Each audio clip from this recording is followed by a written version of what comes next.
91 में मैं यहाँ का ग्राम प्रधान चुना गया अपने गांव का। 2 पंचवर्षीय में ग्राम प्रधान रहा यहाँ पे। इसके बाद मैं जिला पंचायत सदस्य हुआ। मेरा छोटा भाई भी ग्राम प्रधान रहा, बगल के गांव से बीटी से भी निर्विरोध ग्राम प्रधान रहा वो। अब मेरी बहू जिला पंचायत सदस्य है इस समय, वर्तमान समय में भी। छोटा भाई मेरा ग्राम प्रधान है निर्विरोध यहाँ का, ग्राम बिकरू का। और मेरी पारिवारिक पृष्ठभूमि, मेरे बाबा भी यहाँ के जमींदार भी थे और ग्राम प्रधान भी थे, बाद में हुए। मेरी पारिवारिक पृष्ठभूमि ही राजनीतिक है। तो राजनीतिक पृष्ठभूमि तो मेरी पारिवारिक है, मेरी पैदाइशी कही है तो आप पैदाइशी है। विकास दुबे जी, किस तरह से आपको कहा जाता है कि आप अपराध में डॉन नाम से बोला जाता है कि आप माफिया हैं, डॉन हैं, और लेकिन आपका राजनीतिक करियर है, क्या है बेसिकली, हकीकत क्या है? देखिए, एक्चुअल राजनीति में लाने का श्रेय मैंने पढ़ाई में ग्रेजुएशन किया है मैंने, और मैं अच्छा स्कॉलर रहा हूँ अपने टाइम का। राजनीति में लाने का श्रेय मुझे स्वर्गीय हरिकिशन श्रीवास्तव जी का है, जो मेरे राजनीतिक गुरु थे और उत्तर प्रदेश के कई बार मिनिस्टर रहे और उत्तर प्रदेश विधानसभा के अध्यक्ष भी रहे वो। उन्होंने मुझे राजनीति में लाने का प्रयास किया और उन्हीं के प्रयास से मैं राजनीति में आया। और जिस दिन से मैं राजनीति में आया तो लोगों को मेरे प्रभाव से और मेरी लोकप्रियता से ज्वेलसी होने लगी।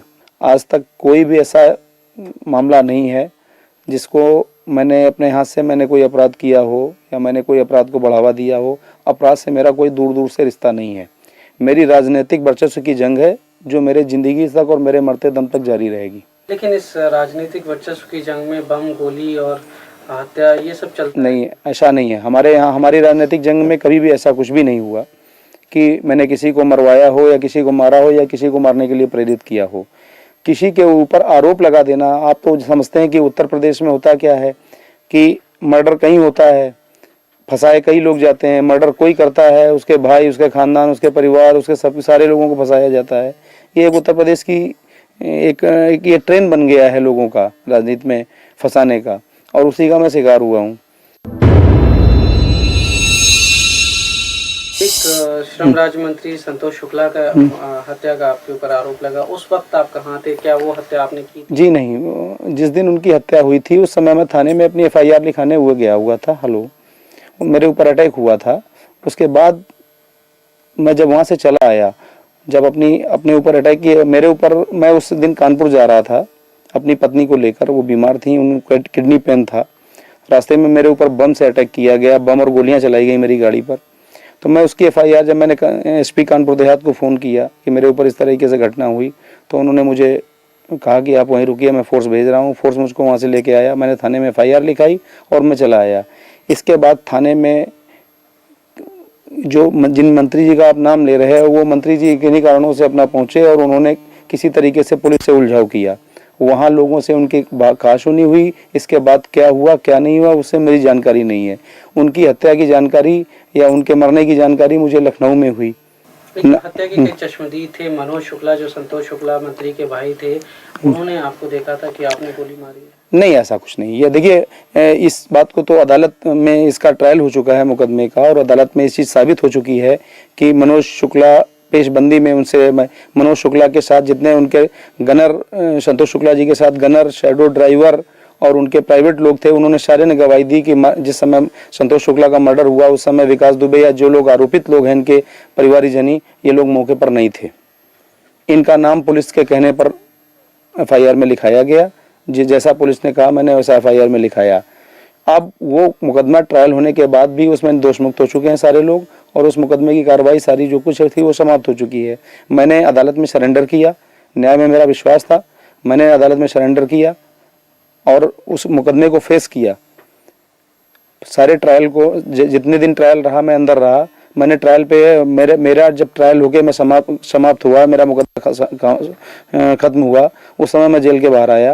विकास दुबे जी, आप इस बात से सहमत हैं कि संतोष शुक्ला मंत्री जो थे, जी, उनसे आपकी डायरेक्ट चुनावी रंजिश थी? नहीं, ऐसा मेरी उनकी कभी कोई रंजिश, मेरे यहाँ तक कि मेरा कभी कोई गाली गलौज तक नहीं हुआ उनसे।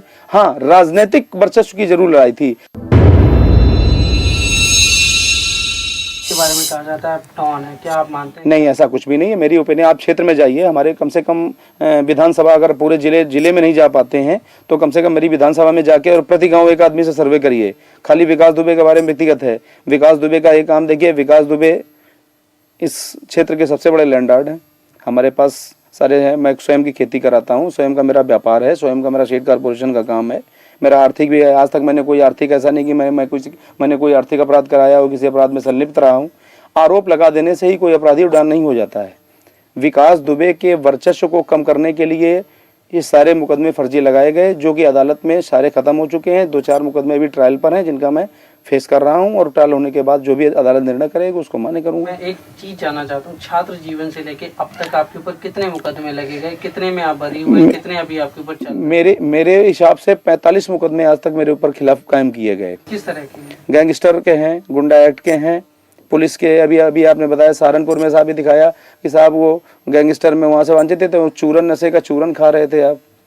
जो आदमी अपने पूरी लाइफ में जिसने चाय न पी हो, 22 साल से चाय न पीता हो, उस आदमी को नशे का चूरन खाते हुए बता रहे हैं। आप सोच समझ सकते हैं कैसे मुकदमे पुलिस लगाती है, ये पुलिस स्वयं जानती है। तो आपकी जो छात्र राजनीति थी उसमें आपने कभी पार्टिसिपेट किया? क्या आप छात्र राजनीति से जुड़े रहे? नहीं, जब तक मैंने छात्र जीवन रहा तब तक मैं राजनीति में नहीं रहा। छात्र जीवन के बाद मैं राजनीति में आया। छात्र जीवन मेरा बिल्कुल एकदम संयमित था। मैं छात्र जीवन, मैंने जैसे एक छात्र का जीवन होता है वैसे मेरा संयमित जीवन था। अच्छा, ये बताएं, आपके बारे में ये भी कहा जाता है कि छात्र राजनीति में आप चुनाव लड़वाने का काम करते थे। यस, हाँ। क्या है वो? नहीं, मैं चुनाव लड़वाता था, ये बात सही है। चुनाव में अपने कैंडिडेट लगाता था, अपने कैंडिडेट को सपोर्ट करता था, चुनाव जिताता था। ये आप मान लीजिए कि हो सकता है ये गॉड गिफ्टेड भी रहा हो मेरे साथ, क्योंकि मुझे राजनीति से छात्र जीवन में ही कुछ मेरे अंदर जर्म्स आ गए थे कि नहीं है, किसी को प्रेसिडेंट बनाना है अपने यार मित्र को, या ये आदमी अच्छा है, इस काबिल है कि इसको प्रेसिडेंट बनाया जाए, इसको महामंत्री बनाया जाए। लेकिन ये भी कहा जाता है कि आप इसी राजनीति से इतने प्रेरित हुए कि आपने संतोष शुक्ला को बीच थाने में इतने सारे लोगों की भीड़ में मारा, जो आप पे आरोप लगे, और आप हाईलाइट होना चाहते थे, इसीलिए आपने ये सब कारनामे किए। ये कहाँ तक सच है? देखिए, ये सब मनगढ़ंत बातें हैं और बेबुनियाद बातें हैं। संतोष शुक्ला की ना तो मैंने हत्या की और ना कभी मैंने उनका हत्या का ख्याल लाया मेरे जीवन में, और मैं भी उनसे, जिन लोगों ने हत्या की है उनसे मैं सहमत नहीं हूँ। किन्हीं लोगों ने भी की हो उनकी हत्या, चूँकि राजनीति में वर्चस्व में इतनी है। लेकिन संतोष शुक्ला की छवि चूँकि हमारे यहाँ अच्छी नहीं थी। संतोष शुक्ला के, विकास दुबे के कोई दुश्मन नहीं थे। संतोष शुक्ला ने जिन 50 लोगों को, हजारों लोगों को यहाँ जबरिया जेल में बंद कराया फर्जी मुकदमे लगवा के, हो सकता है उन्हीं में से कोई उनका इंटेंशन रहा हो। और इवन यहाँ तक मालूम है कि संतोष शुक्ला के परिवार में, खुद संतोष शुक्ला ने 4 मर्डर करा रखे हैं अपने परिवार में। ये शायद आपको जानकारी नहीं होगी, मैं आपको व्यक्तिगत जानकारी बता रहा हूँ।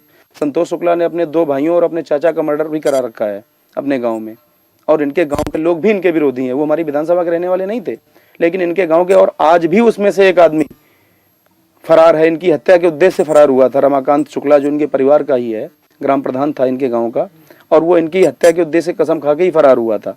हो सकता है उसने भी मौके का फायदा उठाया हो। एक चीज और भी है कि जब उनकी हत्या होगी, आप इतने चर्चित हुए, पूरे देश में आपका नाम हुआ, तो उसके बाद आप वसूली का कारोबार करने लगे, आप लोगों को जो है। आज तक कोई ऐसा प्रमाण नहीं है, सरकारी तौर पर या लिखित तौर पर भी ऐसा कोई प्रमाण नहीं है, और विकास दुबे को ऐसी जरूरत भी नहीं है। विकास दुबे को ऊपर वाले ने जो दे रखा है उसमें विकास दुबे संतुष्ट हैं। छवि है, ऐसा क्यों है? लोग देखिए, आपको शायद ना लगे, आपके इलाके के लोग की पूजा करते नहीं, मुझे ऐसा नहीं लगता। आपके नाम से नहीं, मुझे ऐसा नहीं लगता कि मुझे लोग हैं। मैं तो जिस समय गांव में या क्षेत्र में अपने निकलता हूँ, छोटे छोटे बच्चे भी पंडित जी कह के आगे मेरी गोद में आ जाते हैं। मैं कैसे जानूं कि लोग मुझे खौफ खाते हैं?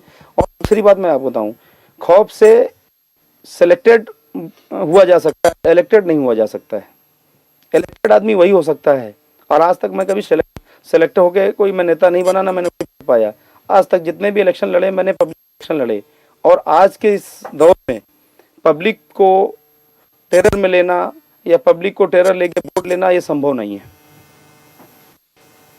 तो अभी आप नेक्स्ट क्या करेंगे? एमएलए का चुनाव लड़ेंगे या नहीं? मेरी आकांक्षा तो यही है कि मैं स्वस्थ हो जाऊं जल्दी, और स्वस्थ होने के बाद मेरी भी है, मेरे हाई कमान से मुझे निर्देश भी है कि जितनी जल्दी स्वस्थ हो जाएं आपको इलेक्शन लड़ना है।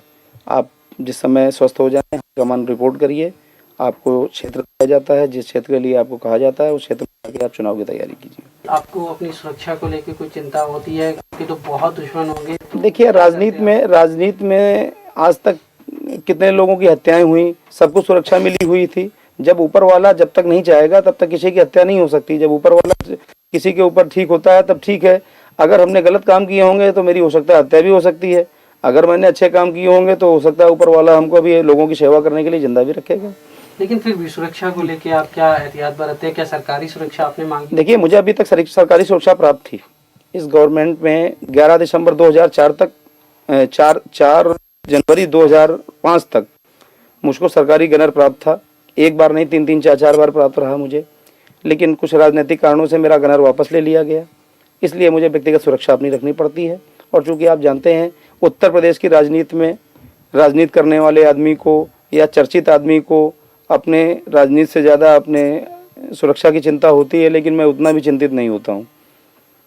सुरक्षा अपनी जगह है, चिंतित है, क्योंकि मुझे ये विश्वास है कि मैंने पब्लिक में ऐसा कोई गलत काम नहीं किया है जो जनता ये करे। लेकिन चूंकि राजनीति में सुरक्षा सिक्योरिटी करना कोई बुरी बात नहीं है, तो इसलिए अगर मैं अपनी सुरक्षा रखता हूं तो इसमें कोई हर्ज नहीं होना चाहिए किसी को। भाई जी, ये बताएं, छात्र राजनीति आजकल क्या गंदी हुई है? क्या उसमें देखिए, हिंसा का बढ़ावा लेके? देखिए, मैं आपकी बात समझ गया पूरी इतनी बात में ही।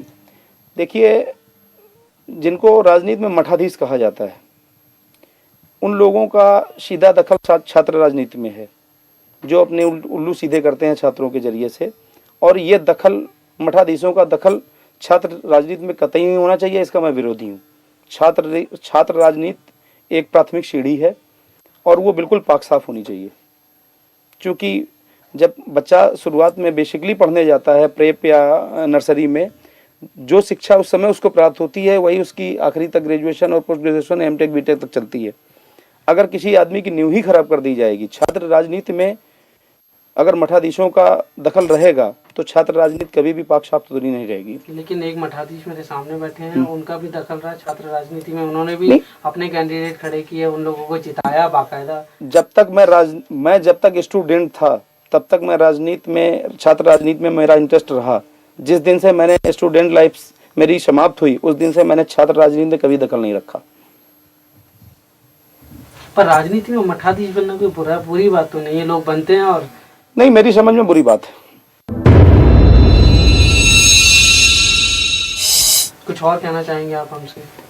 मैं यही आपके जरिए से मैं थोड़ा सा संदेश देना चाहता हूँ लोगों को कि राजनीति में जो लोग एक दूसरे को नीचा दिखाने के लिए गलत प्रभाव का इस्तेमाल, सत्ता का और पुलिस का दुरुपयोग करते हैं, ये नहीं करना चाहिए।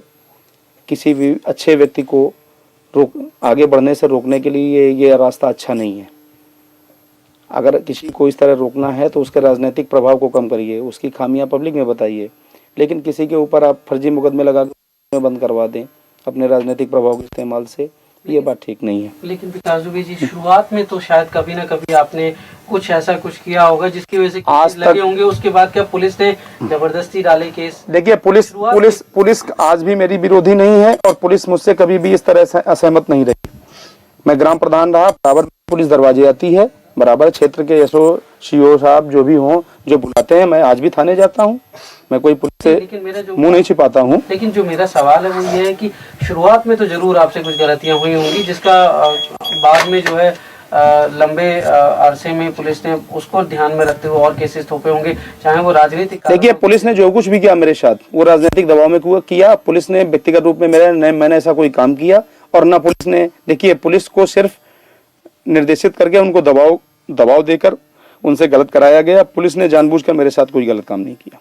उत्तर प्रदेश और बिहार में राजनीति में, पुलिस में राजनीति का इतना ज्यादा दखल है कि आगे चल के राजनीतिज्ञों को लेके पब्लिक जूता लेके दौड़ेगी, राजनीति करने वालों को पसंद नहीं करेगी। किसी दिन हिंदुस्तान में 2 स्टेट ऐसे हैं आपके, ये इनमें राजनीतिज्ञों को देखना पब्लिक पसंद नहीं करेगी। राजनीति करना तो दूर रही, राजनीतिज्ञों को देखना पब्लिक पसंद नहीं करेगी।